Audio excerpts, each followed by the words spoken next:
ಎಲ್ರಿಗೂ ನಮಸ್ಕಾರ. ಇವತ್ತು ನಾವು ಮತ್ತೊಂದು KEA ನಡೆಸಿರ್ತಕ್ಕಂಥ ಇದು ಕಮ್ಯುನಿಕೇಷನ್ ಪೇಪರು ಸಂವಹನ ಪತ್ರಿಕೆ. ಯಾವ ಪೇಪರ್ದು? ಕಲ್ಯಾಣ ಕರ್ನಾಟಕ ಗ್ರೂಪ್ A ಮತ್ತು B. ಈ ಒಂದು ಪೋಸ್ಟ್ಗೆ ಎಕ್ಸಾಮ್ ನಡೀತು. ಆ ಒಂದು ಪೋಸ್ಟಲ್ಲಿ 2 ಪೇಪರ್, ಒಂದು GS, ಒಂದು ಸಂವಹನ. ಆ ಸಂವಹನ ಪೇಪರಲ್ಲಿ 3 ಸೆಕ್ಷನ್ ಬರ್ತವೆ. ಒಂದು ಜನರಲ್ ಕನ್ನಡ, ಜನರಲ್ ಇಂಗ್ಲೀಷು, ಇನ್ನೊಂದು ಕಂಪ್ಯೂಟ್ರು. ಇದು 35 ಮಾರ್ಕ್ಸು, ಇದು 35 ಮಾರ್ಕ್ಸು, ಇದು 30. ನಾವು ಇವತ್ತು ತೊಗೊಂಡಿರೋದು ಈ 35 ಮಾರ್ಕ್ಸಲ್ಲಿ ಕೇಳಿರ್ತಕ್ಕಂಥ ಸಾಮಾನ್ಯ ಕನ್ನಡ. ಕ್ಲಿಯರ್ ಆಯಿತಾ? ಆದಮೇಲೆ ನಿಮ್ಗೆ ಗೊತ್ತಾಯಿತು 35 ಕ್ವಶನ್ ಇರ್ತವೆ ಇದರಲ್ಲಿ. ಯಾವತ್ತು ನಡೆದಿದ್ದು? 27/4/2026. ಇದೇ ವರ್ಷ ಏಪ್ರಿಲಲ್ಲಿ ನಡೆದಂಥ ಪೇಪರ್. ಈಗ ಆಲ್ರೆಡಿ ನಾವು 3 ಪೇಪರ್ ಸಾಲ್ವ್ ಮಾಡಿದ್ದೀವಿ. ಪ್ಲೇಲಿಸ್ಟಲ್ಲಿದೆ, ಇಂಟ್ರೆಸ್ಟ್ ಇದ್ದವರು ನೋಡ್ಬೋದು. ಸೊ ಇದು ನನ್ನ ಪರಿಚಯ. ಕ್ಲಿಯರಾ? ಎಸ್, ಇಲ್ಲಿದೆ ನೋಡಿ ಪೇಪರ್. 2026 ಪತ್ರಿಕೆ 2, ಕನ್ನಡ, ಇಂಗ್ಲೀಷು, ಕಂಪ್ಯೂಟರು. ಯಾವಾಗ ನಡೀತು ಅಂತ. ಇದು ಗ್ರೂಪ್ A ಆ್ಯಂಡ್ B ಆಗಿರೋದ್ರಿಂದ 100 ಕ್ವಶನ್ನು 300 ಮಾರ್ಕ್ಸ್. ಒಂದು ಪ್ರಶ್ನೆಗೆ 3 ಅಂಕ. ಕ್ಲಿಯರಾ? ಮೊದಲನೇ ಪ್ರಶ್ನೆ ಯಾವುದ್ರ ಮೇಲೆ ಕೇಳಿದ್ದಾರೆ?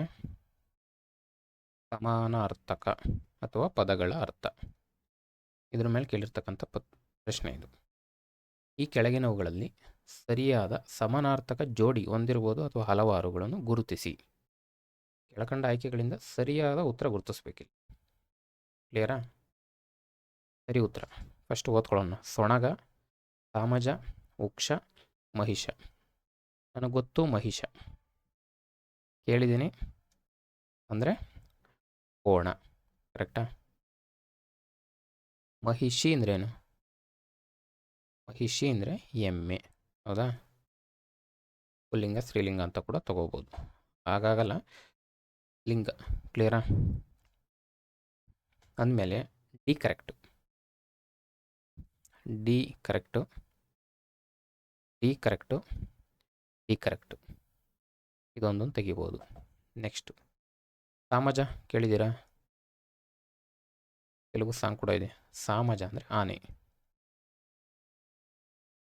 ಏನು ಗಜ, ಗಣ ಅಂತ ಕೂಡ ಕರೀತಾರೆ. ಇನ್ನೊಂದು ಸಾಮವೇದ ಅಂತ ಕೇಳಿದ್ದೀರಾ?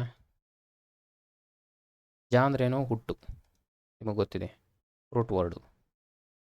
ಸಾಮದಿಂದ ಹುಟ್ಟಿದ್ದು ಅಂದರೆ ಸಾಮವೇದದಿಂದ ಹುಟ್ಟಿದ ಅಂತ ಅರ್ಥ. ಅದು ಕೂಡ ಒಂದು ಅರ್ಥ ಬರುತ್ತೆ. ಸಾಮಜ ಅಂದರೆ ಆನೆ. ಕರೆಕ್ಟ್ ಇದೆ. So B correct, B correct, B correct. Okay, ಈ 2 ಆನ್ಸರು ಒಂದೇ ರೀತಿ ಕೊಟ್ಟಿದ್ದಾರೆ. ಬಿ ಮತ್ತು ಡಿ ಕರೆಕ್ಟು. ಅದಕ್ಕೋಸ್ಕರನೇ ಇದು ಪ್ರಾವಿಷನ್ ಕೀ ಏನು ಬಿಟ್ಟರು? 2 ಅಂತ ಬಿಟ್ಟರು, ಅಂದರೆ ಇದು ಕರೆಕ್ಟು ಅಂತ ಬಿಟ್ಟರು. ಅಬ್ಜೆಕ್ಷನ್ ಹಾಕಿದ್ದಾರೆ. ಸೊ ಫೈನಲ್ ಕೀನಲ್ಲಿ ಏನು ಬಿಟ್ಟರು? 2 ಮತ್ತು 3 ಬಿಡಲೇಬೇಕಲ್ವಾ? 2 ಕೂಡ ಸೇಮ್ ಇದೆ. ಈಗ ಒಂದು ಕ್ಲಿಯರ್ ಆಯ್ತು ನಮಗೆ ಉತ್ತರ ಏನು ಅಂತ. ಜೊತೆಗೆ ಸೊಣಗ ಅಂದರೆ ಏನು ಅಂತ ನೋಡ್ಕೊಳ್ಳಿ, ಉಕ್ಷ ಅಂದರೆ ಏನು ಅಂತ ನೋಡ್ಕೊಳ್ಳಿ. ಇಲ್ಲೇನು ಮಾಡಿದ್ದಾರೆ? ಸ್ವ್ಯಾಪ್ ಮಾಡಿದ್ದಾರೆ. ಉಕ್ಷಂದು ಯೂಶಲಿ ಹಿಂಗೆ ಆಗಿರುತ್ತೆ, ಅದೇ ಥರ ಇಲ್ಲಿ ಕೂಡ ಮಾಡಿದ್ದಾರೆ. ಸೊಣಗ ಅಂದರೆ ನಾಯಿ. ಯೂಶಲಿ ಪದಗಳ ಅರ್ಥ ರಿಪೀಟ್ ಆಗಲ್ಲ, ತುಂಬ ರೇರು. ನಾಯಿ. ಸುನಕ ಅಂತ ಕೇಳಿದ್ದೀರಾ? ಸುನಕ ತತ್ಸಮ ತದ್ಭವ ಅಂತ ಕೂಡ ತಗೋಬೋದು. ಶಾಗೆ ಸಾ ಆಗಿದೆ. ನಾಯಿ ಅಂತ ಕೂಡ ಅರ್ಥ ಬರುತ್ತೆ. ಉಕ್ಷ ಅಂದರೆ ಎತ್ತು ಗೂಳಿ ಅಂತ. ಎತ್ತು ಅಥವಾ ಗೂಳಿ. ಮುಂದುವರೆದು ಉಕ್ಷಕೇತ ಅಂತ ಬರ್ತದೆ. ಉಕ್ಷಕೇತ. ಕೇತ ಅಂದರೆ ಕೇತನ ಅಂದ್ರೇನು? ಬಾವುಟ. ಬಾವುಟದಲ್ಲಿ ಉಕ್ಷ ಅಂದರೆ ಎತ್ತನ್ನು ಉಳ್ಳವನು ಯಾರು? ಶಿವ. ಅಂದರೆ ಎತ್ತಿನ ಗುರುತನ್ನು ತನ್ನ ಬಾವುಟದಲ್ಲಿ ಉಳ್ಳವನು ಶಿವ. ಅವನನ್ನು ಉಕ್ಷಕೇತ ಅಂತ ಕರೀತಾರೆ. ಕ್ಲಿಯರಾ? ಮಹಿಷನೂ ಅಷ್ಟೇ. ಈ ಮಹಿಷನಾಥ ಅಂತ ಬರ್ತಾನೆ ನೆಕ್ಸ್ಟ್. ಹೇಳ್ಬಹುದು ಮುಂದೆ. ಮಹಿಷನಾಥ ಅಂದರೆ ಯಾರನ್ನು ಕರಿತೀವಿ? ಯಮ. ಯಾಕೆ? ಮಹಿಷನನ್ನು ಅಂದರೆ ಕೋಣವನ್ನು ವಾಹನವಾಗಿ ಉಳ್ಳವನು ಯಾರು ಅಂತ. ಕೋಣವನ್ನು ವಾಹನವಾಗಿ ಉಳ್ಳವನು ಯಮ. ಕ್ಲಿಯರಾ? ಪದಗಳ ಅರ್ಥಕ್ಕೆ ಸೋರ್ಸು ಈಗ ಆಲ್ರೆಡಿ ಹೇಳಿದ್ದೀನಿ. KSET ಬುಕ್ಸ್ ಓದ್ಕೊಳ್ಳಿ, ಕನ್ನಡ ರತ್ನಕೋಶ ಓದ್ಕೊಳ್ಳಿ. ಪ್ರತಿ ಪ್ರಶ್ನೆ ಪತ್ರಿಕೆಯಲ್ಲೂ ಹೊಸ ಹೊಸ ಬರ್ತವೆ, ಹಾಗಾಗಿ ಸ್ವಲ್ಪ ಜಾಸ್ತಿನೇ ಓದಿರಬೇಕು. ಕ್ಲಿಯರ್ ಆಯ್ತಲ್ಲ ಇದು? ಇದು ಯಾವುದು? ಈ ಕೆಳಗಿನ ನಾಡಗೀತೆಯ ಸಾಲುಗಳನ್ನಾಧರಿಸಿ ಕೊಟ್ಟಿರುವ ಆಯ್ಕೆಗಳಲ್ಲಿ ಸರಿಯಾದ ಕ್ರಮ. ಅವೇನನ್ಬೋದು? PQRS ಅಂತ ಕರಿಬೋದು. FDA ಓದೋರು ಇದು ಒಂದು ಟರ್ಮ್ ಹೇಳಿದ್ರೆ ನೀಟಾಗಿ ಅವ್ರಿಗೆ ಗೊತ್ತಾಗ್ಬಿಡುತ್ತೆ. PQRS ಯೂಶಲಿ FDSTಯಲ್ಲಿ ಇದು ಬರ್ತಿತ್ತು. ಗುಂಪನ್ನು ಗುರುತಿಸಿ ಅಂತ. ಕೆಳಕಂಡ ಆಯ್ಕೆಗಳಿಂದ ಸರಿಯಾದ ಉತ್ತರವನ್ನು ಅರ್ಥಿಸಿ. ಒಂದು ಇಲ್ಲಿದೆ ನೋಡಿ, ಅದು ಎಲ್ಲಿ? ಸರ್ವಜನಾಂಗ. ಇಲ್ಲಿಂದ ಇವೆರಡು ಲೈನನ್ನು ತಗೊಂಡು ಏನು ಮಾಡಿದ್ದಾರೆ? ಅದಲು ಬದಲು ಮಾಡಿದ್ದಾರೆ ಹೇಳಿಕೆಗಳನ್ನ.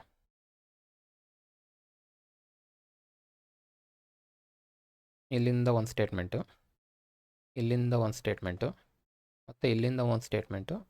ಇದು 4 ಭಾಗ ಮಾಡಿಕೊಂಡು ಅದಲು ಬದಲು ಮಾಡಿದ್ದಾರೆ. ಇದು ನಿಮಗೆಲ್ಲ ಗೊತ್ತು ಅಲ್ವಾ?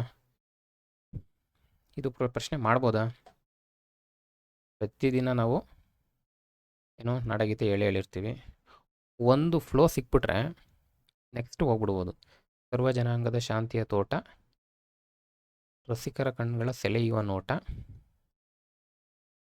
ಹಿಂದೂ ಕ್ರೈಸ್ತ ಮುಸಲ್ಮಾನ, ಪಾರಸಿಕ ಜೈನ ಉದ್ಯಾನ. ಹೇಳ್ಬೋದಲ್ವಾ? ಮಾಡ್ತಕ್ಕಂಥ ಪ್ರಶ್ನೆ ಇದು ಕೂಡ. ಯಾಕಂದರೆ ನಿಮಗೆ ಒಂದು ಎಳೆ ಸಿಗಬೇಕು, ದಾರ ಸಿಕ್ಕಿದ್ರೆ ನೀವು ಈಸಿಯಾಗಿ ಕ್ಯಾಚ್ ಮಾಡ್ಕೊಂಡು ಹೋಗ್ಬೋದು. ಇದನ್ನ ಸರ್ವ ಜನಾಂಗದ ಶಾಂತಿಯ ತೋಟ ಎಲ್ಲಿದೆ? ಬಿಯಿಂದ ಸ್ಟಾರ್ಟ್ ಆಗಬೇಕು. ಬಿಯಿಂದ ಸ್ಟಾರ್ಟ್ ಆಗುತ್ತೆ. ಅದೊಂದು ಗೊತ್ತಿದ್ರು ಕೂಡ 2 ತೆಗಿಬೋದು ನಾವಿಲ್ಲಿ. ಸರ್ವ ಜನಾಂಗದ ಶಾಂತಿಯ ತೋಟ, ರಸಿಕರ ಕಣ್ಗಳ ಸೆಳೆಯುವ ನೋಟ. ಡಿ ಬರುತ್ತೆ ಇಮಿಡಿಯೇಟಾಗಿ. ಓಕೆ, ಕ್ಲೋಸ್ ಇದೆ. ಮತ್ತೆ ಡಿ ಇದೆ. ನೆಕ್ಸ್ಟು ಹಿಂದೂ ಕ್ರೈಸ್ತ ಮುಸಲ್ಮಾನ, ಸಿ ಬರಬೇಕು. ಇಲ್ಲಿದೆ. ಅಂದಮೇಲೆ ಇದರಿಂದ ಏನು ಗೊತ್ತಾಗುತ್ತೆ ನಮಗೆ? ನಾಡಗೀತೆ. ನೀವು ಪಾಲಿಟಿ ಓದ್ತಿರಲ್ವಾ? ಪಾಲಿಟಿ ಓದಿದಾಗ ಪ್ರಿಯಾಂಬಲ್ ಎಷ್ಟು ಇಂಪಾರ್ಟೆಂಟು. ಪ್ರತಿ ಪ್ರಶ್ನೆಯಲ್ಲೂ ಮೇನ್ಸಲ್ಲಿ ಆಗ್ಬೋದು, ಪ್ರಿಲಿಮ್ಸಲ್ಲಿ ಆಗ್ಬೋದು, ಪ್ರಶ್ನೆಗಳು ಯೂಶಲಿ ಬರ್ತವೆ. ಅದನ್ನು ನೆನ್ಪಿಟ್ಕೋಬೇಕು. ಅದೇ ರೀತಿ ಇದನ್ನು ಕೂಡ ನೆನ್ಪಿಟ್ಕೋಬೇಕು, ಪ್ರಶ್ನೆಗಳು ಬರ್ತವೆ ಅಲ್ವಾ? ಈ ಹಿಂದೆ ಬಂದಿದೆಯಾ ನೋಡಿ, ಒಂದು ಪ್ರಶ್ನೆ ಆಗಿದೆ. ಕನ್ನಡ ನುಡಿ ಕುಣಿದಾಡುವ ಗೇಹ, ಈ ಮುಂದಿನ ಸರಿಯಾದ ಸಾಲನ್ನು ಆಯ್ಕೆ ಮಾಡಿ. ಕನ್ನಡ ನುಡಿ ಕುಣಿದಾಡುವ ಗೇಹ ಎಲ್ಲಿದೆ? ಇಲ್ಲೇ ಇದೆ ನೋಡಿ. ಇದರಿಂದನೇ ಪ್ಯಾರಾಯಿಂದನೇ ತಗೊಂಡಿದ್ದಾರೆ. ಕನ್ನಡ ನುಡಿ ಕುಣಿದಾಡುವ ಗೇಹ, ಕನ್ನಡ ತಾಯಿಯ ಮಕ್ಕಳ ದೇಹ. ಕರ್ನಾಟಕ ತಾಯಿಯಿಂದವ್ರೆ, ಕನ್ನಡ ತಾಯಿಯ ಮಕ್ಕಳ ದೇಹ. ಇದು ಬರಲ್ಲ. ಇವೆಲ್ಲ ಮಾಡ್ತಕ್ಕಂಥದ್ದು ಏನು? ನಾವು ಡೈಲಿ ಸ್ಕೂಲಲ್ಲಿ ಓದುವಾಗೆಲ್ಲ ಇದನ್ನು ಪ್ರತಿದಿನ ಹೇಳಿರ್ತೀವಿ. ನಮಗೇನು ಒಂದು ಸ್ಟಾರ್ಟಿಂಗ್ ಪಾಯಿಂಟ್ ಸಿಕ್ಬಿಟ್ರೆ ಮುಂದಿಂದ ಹೇಳ್ಕೊಂಡು ಹೋಗ್ಬೋದು. ಕನ್ನಡ ನುಡಿ ಕುಣಿದಾಡುವ ದೇಹ, ಕನ್ನಡ ತಾಯಿಯ ಮಕ್ಕಳ ದೇಹ. ಕ್ಲಿಯರಾ? ಇದರಿಂದ ಏನು ಗೊತ್ತಾಯಿತು? ನಾಡಗೀತೆಯೂ ಕೂಡ PQRSಗೆ ತೊಗೊಂಬಂದಿದ್ದಾರೆ. ನೋಡ್ಕೊಂಡು ಹೋಗಿ ಮುಂದಿನ ದಿನದಲ್ಲಿ ಕೇಳ್ಬೋದು. ಇನ್ನು ಪೂರ್ಣ ಪ್ರಶ್ನೆ ಇದ್ಯಾವುದ್ರ ಮೇಲೆ? ವಾಕ್ಯದ ವಿಧಗಳು. ಈ ಹಿಂದೆನೂ ಕೇಳಿದ್ದಾರೆ, ಅದೇ ಪ್ಯಾಟರ್ನಲ್ಲಿ ಬಂದಿದ್ದಾರೆ. ಸರಳ ವಾಕ್ಯ, ಸಂಯುಕ್ತ ವಾಕ್ಯ, ಮಿಶ್ರ ವಾಕ್ಯ. ಹೆಣ್ಣು ಮಮತಾಮಯಿ, ತ್ಯಾಗಮಯಿ, ಸಹನಾಮೂರ್ತಿಯಾಗಿದ್ದಾಳೆ. ಮೇಲಿನ ಸಾಲು ಯಾವ ವಾಕ್ಯಕ್ಕೆ ಉದಾಹರಣೆ ಅಂತ. ಈಸಿ ಪ್ರಶ್ನೆನೇ. ಸರಳ, ಸಂಯುಕ್ತ, ಮಿಶ್ರ, ಸಂಕೀರ್ಣ. ಉತ್ತರ ಸರಳ. ಯಾಕೆ? ಸರಳ ವಾಕ್ಯದ ಬಗ್ಗೆ ನಿಮಗೆಲ್ಲ ಗೊತ್ತಿದ್ದಾರೆ. ಒಂದು ಪೂರ್ಣ ಕ್ರಿಯಾಪದದಿಂದ ಕೂಡಿದ ವಾಕ್ಯಕ್ಕೆ ಸರಳ ವಾಕ್ಯ ಅಥವಾ ಸಾಮಾನ್ಯ ವಾಕ್ಯ ಅಂತ ಕರಿತೀವಿ. ಇದು ಇಲ್ಲಿ ಅಪ್ಲೈ ಆಗುತ್ತಾ? ಒಂದು ಪೂರ್ಣ ಕ್ರಿಯಾಪದ ಯಾವುದು? ಆಗಿದ್ದಾಳೆ. ಇದು ಪೂರ್ಣ ಕ್ರಿಯಾಪದ ಇದೆ. ಅದು ಬಿಟ್ಟು ಬೇರೆ ಕ್ರಿಯಾಪದಗಳಿದಾವ? ಇಲ್ಲ. ನೆಕ್ಸ್ಟ್ ಆಗಿದ್ರೆ ನೀವು ಮಮತಾಮಯಿ ಏನು, ತ್ಯಾಗಮಯಿ ಏನು, ಸಹನಾಮೂರ್ತಿ ಇವೆಲ್ಲ ಏನು ವಿಶೇಷಣಗಳಿವೆಲ್ಲ, ಹೌದಾ? ವಿಶೇಷಣಗಳು ಹೆಣ್ಣಿನ ಬಗ್ಗೆ ಹೇಳ್ತಾ ಇರ್ತಕ್ಕಂಥ ವಿಶೇಷಣಗಳಿವು. ಹಾಗಾಗಿ ಕನ್ಫ್ಯೂಷನ್ ಆಗೋದು ಬೇಕಿಲ್ಲ, ಇದು ಕ್ಲಿಯರ್. ಇನ್ನೊಂದು ಪೂರ್ಣ ಕ್ರಿಯಾಪದ ಒಂದೇ ಇರಬೇಕು. ಸಾಪೇಕ್ಷ ಕ್ರಿಯಾಪದಗಳು ಎಷ್ಟು ಬೇಕಿದ್ರೂ ಬರ್ಬೋದು. ಸಾಪೇಕ್ಷ ಕ್ರಿಯಾಪದಗಳು ಕೂಡಿ, ಮಾಡಿ, ಬಂದು, ಈ ಥರ ಹೇಳ್ತೀವಲ್ಲ, ಇವೆಲ್ಲ ಸಾಪೇಕ್ಷ ಕ್ರಿಯಾಪದ. ಈ ಥರದವು ಎಷ್ಟು ಬೇಕಿದ್ರೂ ಬರ್ಬೋದು. ಬಟ್ ಇವು ಬಂದಿದ್ದಾವೆ ಅಂತೇಳಿ ನಾವು ಅದನ್ನು ಸರಳ ವಾಕ್ಯದಿಂದ ಬೇರೆ ಕಡೆ ತೆಗೆದಾಕ್ಲಿಕ್ಕೆ ಬರಲ್ಲ. ಸ್ವಲ್ಪ ವಾಕ್ಯದ ವಿಧಗಳು ನೋಡ್ಕೊಳ್ಳಿ ನೀಟಾಗಿ. ಇದೇನಿಲ್ಲ, ಈಸಿನೇ ಮಾಡ್ತಕ್ಕಂಥ ಪ್ರಶ್ನೆನೇ, ಈಸಿಯಾಗಿ ಮಾಡ್ಬೋದು, ಮಿಶ್ರ ಆಗಲ್ಲ, ಇನ್ನು ಸಂಯುಕ್ತ ಕೂಡ ಆಗೋದಿಲ್ಲ. 4ನೇದು ಇದು ಯಾವುದ್ರ ಮೇಲೆ ಕೇಳಿದ್ದಾರೆ? ವರ್ಣಮಾಲೆ ಅಥವಾ ಅಕ್ಷರ ಪ್ರಕರಣ. ನೋಡಿದ್ದೀವಿ, ಪ್ರತಿ ಸರಿ ಪ್ರಶ್ನೆ ಆಗ್ತಾ ಇದೆ. 2 ಅಥವಾ ಅನೇಕ ವ್ಯಂಜನಗಳು, ಇದು ಇಂಪಾರ್ಟೆಂಟು. ಯಾಕೆ ಇಂಪಾರ್ಟೆಂಟು? ಪ್ರಶ್ನೆ ಬಂದಾಗ ನೋಡೋಣ. 2 ಅಥವಾ ಅನೇಕ ವ್ಯಂಜನಗಳು ಸೇರಿ ಆಗುವ ಅಕ್ಷರವನ್ನು ಏನಂತ ಕರಿತೀವಿ ಅಂತ.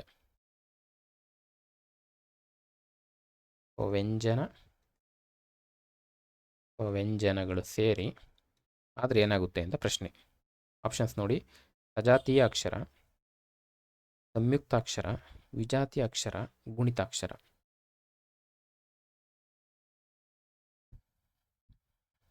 ಇದಕ್ಕೆ ಬರೋಕ್ಕೂ ಮುಂಚೆ ಇದು ಆಲ್ರೆಡಿ KPSCಲಿ ಕೇಳಿರ್ತಕ್ಕಂಥ ಪ್ರಶ್ನೆಗಳಿವು. ಅಕ್ಷರ ಪ್ರಕರಣ ಓದಿರ್ತೀರಾ, ಮಾಡ್ತೀರಿ ಪ್ರಶ್ನೆ. ಇಲ್ಲಿ ನೋಡಿ, ಇಲ್ಲೊಂದು ಸರಿ ಬಂದಿದೆ. ವ್ಯಂಜನಕ್ಕೆ ವ್ಯಂಜನ ಸೇರಿದರೆ, ಸೇಮ್ ಪ್ರಶ್ನೆನೇ ಇದು, ಇದೇ ಪ್ರಶ್ನೆನೇ ಇಲ್ಲಿ ಕೇಳಿದ್ದಾರೆ. ಹೇಳ್ಬೋದಾ? ವ್ಯಂಜನಕ್ಕೆ ಸ್ವರ ಸೇರಿಕೊಂಡ್ರೆ, ವ್ಯಂಜನಕ್ಕೆ ವ್ಯಂಜನ ಸೇರಿದ್ರೆ ಏನಂತೀವಿ, ವ್ಯಂಜನಕ್ಕೆ ಸ್ವರ ಸೇರಿದ್ರೆ ಏನಾಗುತ್ತೆ ನೋಡಿ. ವ್ಯಂಜನ ಸ್ವರಾಕ್ಷರ, ವ್ಯಂಜನಾಕ್ಷರ, ಗುಣಿತಾಕ್ಷರ. ವ್ಯಂಜನಕ್ಕೆ ಸ್ವರ ಸೇರಿದ್ರೆ ಗುಣಿತಾಕ್ಷರ ಅಂತ ಕರಿತೀವಿ. ಅದೇ ವ್ಯಂಜನಕ್ಕೆ ವ್ಯಂಜನ ಸೇರಿದ್ರೆ ಸಂಯುಕ್ತಾಕ್ಷರ.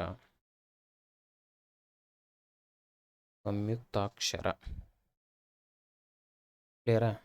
ಇಲ್ಲಿ ನಿಮಗೆ ಇದು ಕೂಡ ಹಾಕಿದೆ ನೋಡಿ, ಸಂಯುಕ್ತಾಕ್ಷರ ಅಂದರೆ ಏನು ಅಂತ.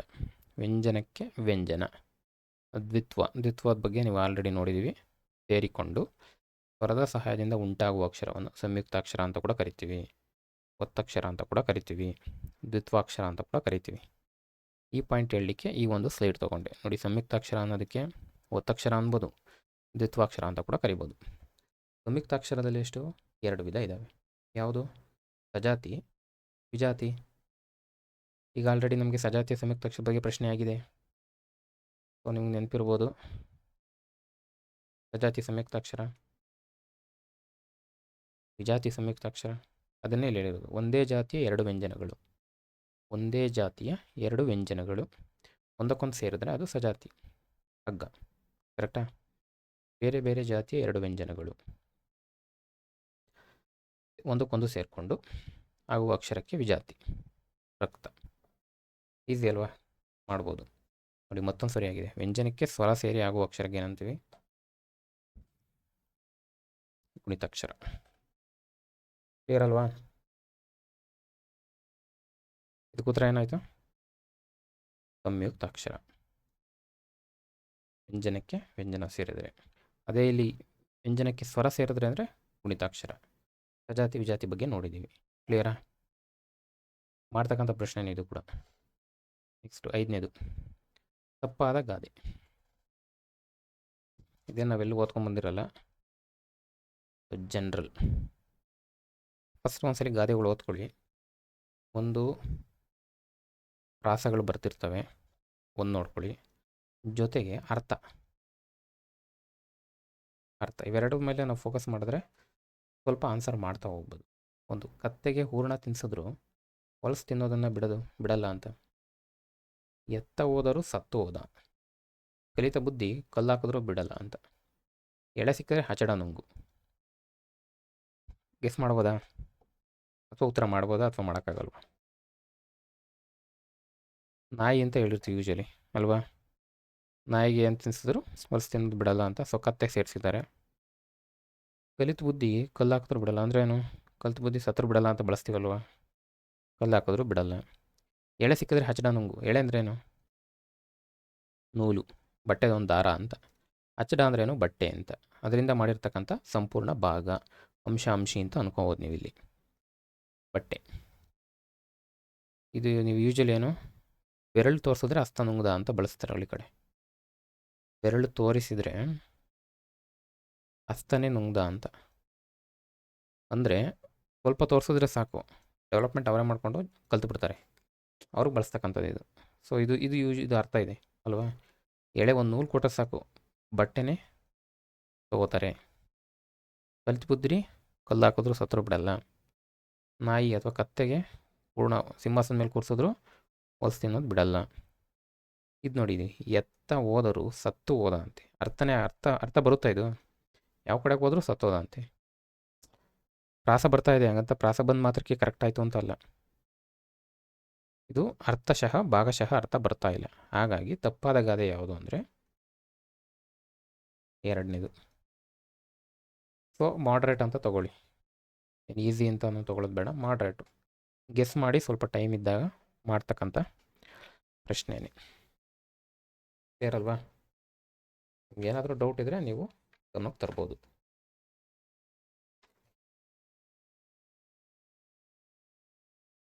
ಆರನೇ ಪ್ರಶ್ನೆ. ಈ ಕೆಳಗಿನವುಗಳಲ್ಲಿ ಪುಂಸಕಲಿಂಗ ಆಗಿದೆ ಪ್ರಶ್ನೆ ಈಗ ಆಲ್ರೆಡಿ. ಹೊಂದಾಣಿಕೆ ಇರುವುದನ್ನು ಗುರುತಿಸಿ. ಪುಂಸಕಲಿಂಗ.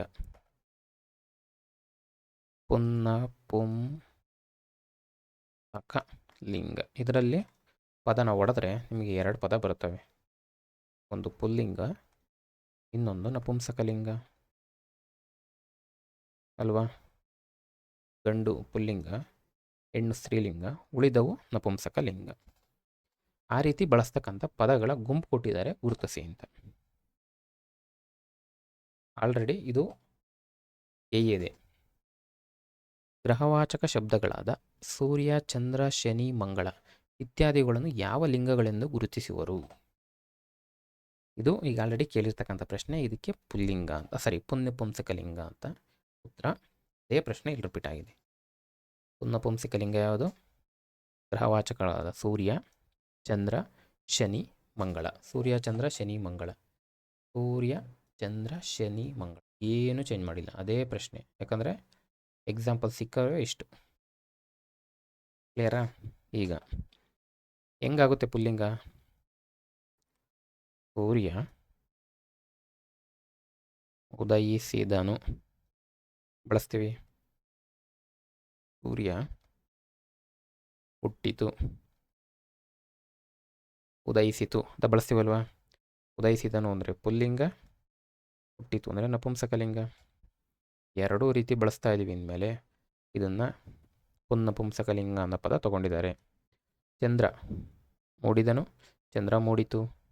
ಶನಿ ಕಾಡುತ್ತದೆ, ಶನಿ ಕಾಡಿದನು ಬಳಸ್ತೀವಲ್ವಾ? ಹಾಗಾಗಿ ಪುಂಸಕಲಿಂಗಕ್ಕೆ ಈಸಿ. ಅದೇ ಥರ ಒಂದಷ್ಟು ಸ್ತ್ರೀ ನಪುಂಸಕಲಿಂಗ ಬರ್ತವೆ.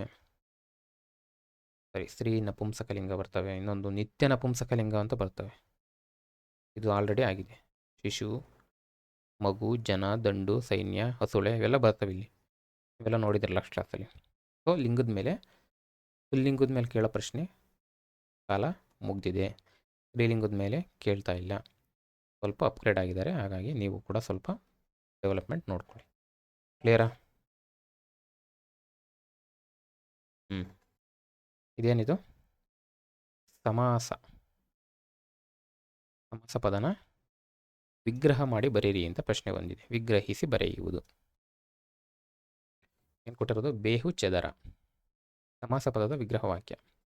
ಒಂದು ಸಮಾಸ ಪದನ ಬಿಡಿಸ್ಬರಿವಾಗ ಒಂದು ನೆನ್ಪಿಟ್ಕೊಳ್ಳಿ, ಅರ್ಥ ಬರಬೇಕು.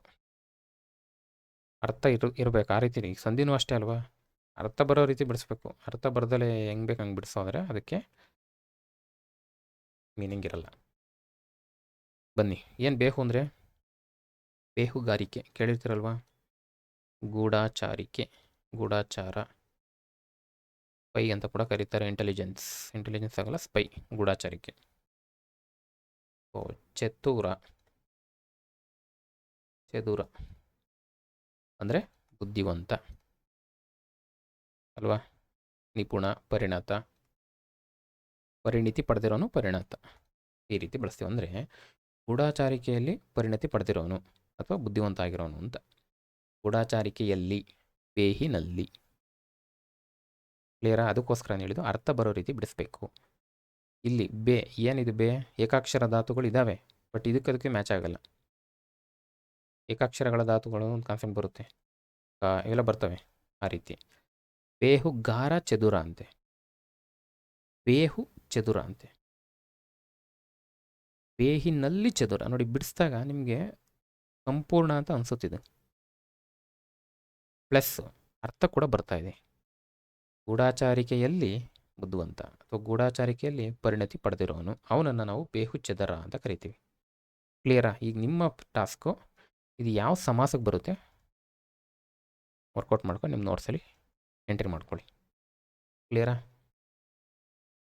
ನೆಕ್ಸ್ಟ್ 8ನೇದು ಸೂಚನೆ ಕೊಟ್ಟಿದ್ದಾರೆ. ಸ್ಥಾನಪಲ್ಲಟವಾಗಿರುವ ಪದಗಳನ್ನು ಕ್ರಮಬದ್ಧವಾಗಿ ಜೋಡಿಸಿ ಸರಿಯಾದ ವಾಕ್ಯ ಮಾಡಿ. ಅವಾಗಲೇ ನೋಡ್ದೋ ವಾಕ್ಯಗಳೇ ಅದಲು ಬದಲಾಗಿತ್ತು, PQRS ಅಂತ. ಅದು ಒಂದು ಪ್ರಶ್ನೆ ವಿಧ. ಇನ್ನೊಂದು, ಒಂದು ವಾಕ್ಯದಲ್ಲಿರ್ತಕ್ಕಂಥ ಪದಗಳನ್ನ ಅದಲು ಬದಲು ಮಾಡಿಕೊಡ್ತಾರೆ. ಪದಗಳು ಅದಲು ಬದಲಾಗ್ಬೋದು, ವಾಕ್ಯಗಳೇ ಅದಲು ಬದಲಾಗ್ಬೋದು. ಎರಡು ರೀತಿ ಪ್ರಶ್ನೆಗಳು ಬರ್ತಾ ಇದ್ದಾವೆ, ಹಿಂದೆನೂ ಬಂದಿದ್ದಾವೆ, ಈಗಲೂ ಬರ್ತಾ ಇದ್ದಾವೆ. ನಾವು ಹಿಂದೆ ನೋಡಿದ್ದು ಇದು, ಈಗ 8ನೇ ಪ್ರಶ್ನೆ ಇದು. ಇದೇನು ಟಫ್ ಇಲ್ಲ, ಯಾಕಂದರೆ ಸಿನಿಮಾ ಹಾಡಲ್ಲಿ ಕೂಡ ಕೇಳಿದ್ದೀರಾ, ನಾವು ಡೈಲಿ ದೈನಂದಿನ ಭಾಷೆಯಲ್ಲಿ ಕೂಡ ಬಳಸ್ತಾ ಬರ್ತೀವಿ ಇದನ್ನು. ಎಲ್ಲರೂ ಮಾಡೋದು ಹೊಟ್ಟೆಗಾಗಿ ಗೇಣು ಬಟ್ಟೆಗಾಗಿ ಅಂತ, ಅದನ್ನೇ ಕೊಟ್ಟಿದ್ದಾರೆ. ಹಾಗಾಗಿ ಇದೇನು ಟಫ್ ಅಲ್ಲ. ಈಗ ಎಲ್ಲರೂ ಎಲ್ಲಿದೆ? ಸಿಯಿಂದ ಸ್ಟಾರ್ಟ್ ಆಗಬೇಕು. ಸಿಯಿಂದ ಎಲ್ಲರೂ ಮಾಡುವುದು ಬಿ ಇಲ್ಲೂ ಬಿ ಇದೆ, ಇವೆರಡು ಹೋಯ್ತು. ಎಲ್ಲರೂ ಮಾಡುವುದು ಹೊಟ್ಟೆಗಾಗಿ ಎ ಇಲ್ಲಿ ಬಂತು ನೋಡಿ, ಇದು ಕರೆಕ್ಟ್ ಆಗುತ್ತೆ. ಎಲ್ಲರೂ ಮಾಡುವುದು ಹೊಟ್ಟೆಗಾಗಿ ಗೇಣು ಬಟ್ಟೆಗಾಗಿ ಡಿ ಕರೆಕ್ಟ್ ಇದೆ ಅಲ್ವಾ? ಎಲ್ಲರೂ ಮಾಡುವುದು ಹೊಟ್ಟೆಗಾಗಿ ಗೇಣು ಬಟ್ಟೆಗಾಗಿ. ಕನ್ಫ್ಯೂಷನ್ ಆದರೆ ಈ ರೀತಿ ಬರ್ಕೋಬೋದು, ಟೈಮ್ ಉಳಿಸ್ಲಿಕ್ಕೆ. ಟೈಮ್ ಇದ್ದರೆ ಫುಲ್ ಬರ್ಕೊಳ್ಳಿ, ಏನು ತೊಂದರೆ ಇಲ್ಲ.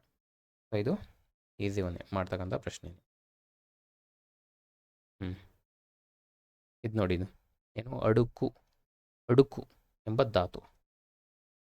ಒಂದು ಗಮನಿಸ್ಕೊಳ್ಳಿ, ಅಡುಕು ಅನ್ನೋದು ಏನು ಅಂತ ಮುಂದಿನ ಪ್ರಶ್ನೆಗೆ ಬರ್ಬೋದು ಅನ್ನೋದು. ಇದು ಧಾತು ಅಂದರೆ ಕ್ರಿಯೆ ಬಗ್ಗೆ ಹೇಳ್ತಾ ಇದೆ. ಧಾತುವಿಗೆ ಭೂತಕಾಲದಲ್ಲಿ ಅಡುಕಿದಳ್ ಕ್ರಿಯಾಪದ ರಚನೆ ಆಗುತ್ತೆ. ಈ ಕೆಳಗೆ ನೀಡಿರುವ ಸರಿಯಾದ ಉತ್ತರವನ್ನು ಗುರುತಿಸಿ. ಅಂದರೆ ಅಡುಕಿದಳ್ ಏನು ಅಂತ ಕೇಳಿದ್ದಾರೆ. ಅಡುಕಿದಳ್ ಹಾಗನ್ಸುತ್ತೆ ಈಸಿನೇ ಇದೆ ಅಂತ. ಫಸ್ಟ್ ಅಡುಕು ಅಂದರೆ ಏನು ಅದು ನೋಡ್ಕೊಳ್ಳಿ. ಅಡುಕು ಅಂದರೆ ಈ ಹಳ್ಳಿ ಕಡೆ ಬಳಸ್ತಾರೆ, ಸೌದೆನ ತಗೊಂಡೋಗಲ್ಲಿ ಅಡುಕು, ರಾಗಿ ಮೂಟೆಗಳನ್ನ ಅಡುಕಿದ್ದಾರೆ ನೋಡಲ್ಲಿ, ಈ ಥರ ಬಳಸ್ತಾರೆ. ಅಂದ್ರೆ ಏನು? ಕ್ಯಾರಿ ಮಾಡ್ಕೊಂಡೋಗ ಸ್ಟೋರ್ ಮಾಡೋದು ಅಂತ. ಪದಾರ್ಥಗಳನ್ನು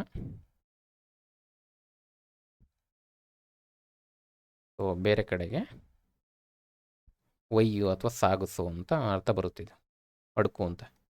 ಹಳ್ಳಿ ಕಡೆ ಬಳಸ್ತಾರೆ, ಆ ರೀತಿ ಪದ ಇದು. ಆ ಪದ ಗೊತ್ತಿದ್ರೆ ನಿಮಗೆ ಮಾಡ್ಬೋದು. ಇಲ್ಲಿ ಭೂತಕಾಲದಲ್ಲಿ ಅಡುಕಿದಳ್. ಇಲ್ಲಿ ಬರೋ ಪ್ರಶ್ನೆ ಏನು? ಪ್ರಥಮ ಪುರುಷನ, ಉತ್ತಮ ಪುರುಷನ, ಏಕವಚನನ, ಬಹುವಚನನ, ಸ್ತ್ರೀಲಿಂಗನ, ಪುಲ್ಲಿಂಗನ, ಅಷ್ಟೇ ಪ್ರಶ್ನೆ. ನಾನು ಅದಕ್ಕೆ ಹೈಲೈಟ್ ಮಾಡಿದೆ. ದಳ್ ಅಂತ ಬರ್ತಾ ಇದೆ ಅಂದಮೇಲೆ ಸ್ತ್ರೀಲಿಂಗನೇ ಬರುತ್ತೆ. ಆಡು ಭಾಷೆಯಲ್ಲಿ ಬಳಸ್ಕೊಳ್ಳಿ, ಸ್ತ್ರೀಲಿಂಗನೇ ಬರುತ್ತೆ. ಸೊ ಇದನ್ನು ತೆಗಿತೀನಿ ನಾನು, ಎರಡಾದರೂ ಹೋಗ್ತವೆ. ಅಟ್ಲೀಸ್ಟ್ 50-50 ತಂದರೆ ನಾವು ಅಟೆಂಪ್ಟ್ ಮಾಡಲೇಬೇಕು, ಪಾಸಿಬಿಲಿಟಿ ಜಾಸ್ತಿ ಸರಿಯಾಗಲಿಕ್ಕೆ. ಒಂದು ಗೊತ್ತಾಯಿತು, ಏಕವಚನನೇ ಇದೆ ಎರಡು ಕಡೆನೂ, ಆಗಲೂ ಏನು ಡೌಟ್ ಇಲ್ಲ. ಈಗ ನಮ್ಮ ಪ್ರಶ್ನೆ ಏನು? ಪ್ರಥಮ ಪುರುಷನ, ಉತ್ತಮ ಪುರುಷನ. ನಮಗೆ ಗೊತ್ತಿದೆ, ನಾನು ಉತ್ತಮ, ನೀನು ಮಧ್ಯಮ, ಅವನು ಪ್ರಥಮ. ಕರೆಕ್ಟಾ? ಅವನು ಅಥವಾ ಅವಳು ಅಂತಲೇ ತಗೊಳ್ಳಿ. ಇಲ್ಲಿ ಸ್ತ್ರೀಲಿಂಗ ಇರೋದ್ರಿಂದ ನಮ್ಗೆ ಈಸಿಯಾಗಿ ಗೊತ್ತಾಗುತ್ತೆ. ಈಗೇನು ಕೊಟ್ಟಿದ್ದಾರೆ? ಪ್ರಥಮ ಉತ್ತಮದ ಮಧ್ಯೆ ನಮಗೆ ಡೌಟು. ಪ್ರಥಮ ಉತ್ತಮ ಮಧ್ಯಮ ಬೇಡ ನನಗೆ. ಈ ವಾಕ್ಯ ಮಾಡ್ಕೊಳ್ಳಿ. ನಾನು ಸೌದೆಯನ್ನು ಅಡುಕಿದಳ್ ಅಂತ ಹೇಳಿದ್ರೆ ಅರ್ಥ ಬರುತ್ತದ? ನಾನು ಅಥವಾ ಮೂಟೆ ಅಥವಾ ಸೌದೆ, ಮೂಟೆಯನ್ನು ಅಡುಕಿದೆನು ಅಂತ ಬರಬೇಕು, ಬಿಟ್ಟರೆ ಅಡುಕಿದಳ್ ಅಂತ ಬರಲ್ಲ. ವಾಕ್ಯ ತಪ್ಪು. ಈಗ ಪ್ರಥಮಕ್ಕೆ ಮಾಡ್ಕೊಳ್ಳಿ. ಅವಳು ಮೂಟೆಯನ್ನು ಅಡುಕಿದಳ್. ಅರ್ಥ ಬರ್ತಾ ಇದೆ, ವಾಕ್ಯ ಕೂಡ ಕರೆಕ್ಟು. ಅಂದಮೇಲೆ ಅವಳು ಯಾವುದಕ್ಕೆ ಬರುತ್ತೆ? ಪ್ರಥಮಕ್ಕೆ ಬರುತ್ತೆ. ಕ್ಲಿಯರಾ? ಇದಕ್ಕೆ ಉತ್ತರ ಬಂದು ಪ್ರಥಮ ಪುರುಷ, ಏಕವಚನ, ಸ್ತ್ರೀಲಿಂಗ. ಕ್ಲಿಯರಾ? ಎಲ್ಲ ಪ್ರಶ್ನೆನೂ ನಾವು ಎಕ್ಸಾಮಲ್ಲಿಗೆ ಓದ್ಕೊಂಡು ಹೋಗ್ಲಿಕ್ಕೆ ಆಗಲ್ಲ. ಓದ್ಕೊಂಡು ಹೋಗ್ಬೋದಾ? 100ಕ್ಕೆ 100 ಪ್ರಶ್ನೆನೂ ನಾವು ಓದೇ ಇರ್ತೀವಿ ಅಂತ ಹೇಳೋಕ್ಕಾಗ್ತದ? ಆಗಲ್ಲ. ಕೆಲವೊಂದು ಪ್ರಶ್ನೆಗಳ್ನ ನಾವು ಓದಿರ್ತಕ್ಕಂಥ ಮೆಟೀರಿಯಲ್ ಏನು ನಮ್ಮ ಹತ್ರ ನಾಲೆಡ್ಜ್ ಇರುತ್ತೋ ಅದನ್ನು ಅಪ್ಲೈ ಮಾಡಿಬಿಟ್ಟು ನಾವು ಉತ್ತರ ತರಬೇಕಲ್ಲಿ. ಆ ರೀತಿ ಒಂದಷ್ಟು 2ರಿಂದ 3ರಿಂದ ಒಂದು 5 ಪ್ರಶ್ನೆಗಳು ಇರ್ತವೆ. ಅವನ್ನ ಅಪ್ಲೈ ಮಾಡಿಕೊಂಡ್ರೆ ನಾವು ಲಿಸ್ಟ್ ಒಳಗೆ ಹೋಗ್ತೀವಿ. ಆ ರೀತಿ ಪ್ರಶ್ನೆಗಳು ಇದು ಕೂಡ ಒಂದು. ಕ್ಲಿಯರಾ? ಮಾಡ್ರೇಟ್ ಅಂತಲೇ ತೊಗೊಳ್ಳಿ. ನೆಕ್ಸ್ಟ್ ಇದಕ್ಕೆ ಉತ್ತರ ಕ್ಲಿಯರ್ ಆಯ್ತಲ್ವಾ? 10ನೇ ಪ್ರಶ್ನೆ. 10ನೇ ಪ್ರಶ್ನೆ. 10ನೇ ಪ್ರಶ್ನೆ ಏನು ಕೊಟ್ಟಿದ್ದಾರೆ? ಈ ಕೆಳಗಿನ ಪಟ್ಟಿ 1 ರಲ್ಲಿ ಚಿಕ್ಕ ವಾಕ್ಯಗಳನ್ನು ಕೊಟ್ಟಿದ್ದಾರೆ.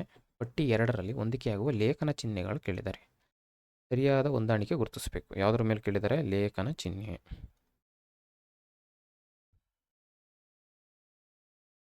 ನಾವು ಈಗಾಗಲೇ ನೋಡಿದ್ದೀವಿ, ಲೇಖನ ಚಿಹ್ನೆ ಮೇಲೆ ಪ್ರಶ್ನೆಗಳಾಗ್ತಾ ಇದೆ. ಸೊ ಇಲ್ಲೂ ಕೂಡ ಆಗಿದೆ. ಮೊದಲು ಬನ್ನಿ, ಇದೊಂದು ಸ್ವಲ್ಪ ಡಿಫ್ರೆಂಟ್ ಕ್ವಶನ್ ಇದು. ಅಂದರೆ ಲೇಖನ ಚಿಹ್ನೆಗಳು ಕೊಟ್ಬಿಟ್ಟು ಅದ್ರ ಗುರುತು ಕೇಳಿಲ್ಲ. ಎಕ್ಸಾಂಪಲ್ ಕೊಟ್ಬಿಟ್ಟಿದ್ದಾರೆ. ಎಕ್ಸಾಂಪಲ್ಗೆ ಇಲ್ಲಿ ಯಾವ್ದು ಸೂಟ್ ಆಗುತ್ತೆ ಅಂತ ಕೇಳಿದ್ದಾರೆ. ಆ ಥರ ಪ್ರಶ್ನೆ ಇದು. ಮಾಡಿರಿ ಇಲ್ಲವೇ ಮಡಿಯಿರಿ, ಆಹಾ ತಂಗಾಳಿ ಬೀಸುತ್ತಿದೆ, ರಜತ ಬೆಳ್ಳಿ, ಬಡತನ ಅಜ್ಞಾನಗಳನ್ನು ನಿವಾರಿಸಿ. ಇದು ಯಾವ ಚಿಹ್ನೆ ಇದು? ಅದು ಗೊತ್ತಿರ್ಬೇಕು ನಮಗೆ. ಆಶ್ಚರ್ಯ ಸೂಚಕ ಅಥವಾ ಭಾವಸೂಚಕ. ಇದು ಅಲ್ಪ ವಿರಾಮನ, ಅರ್ಧ ವಿರಾಮನ? ಅಲ್ಪ. ಇದು ಉದ್ಧರಣ.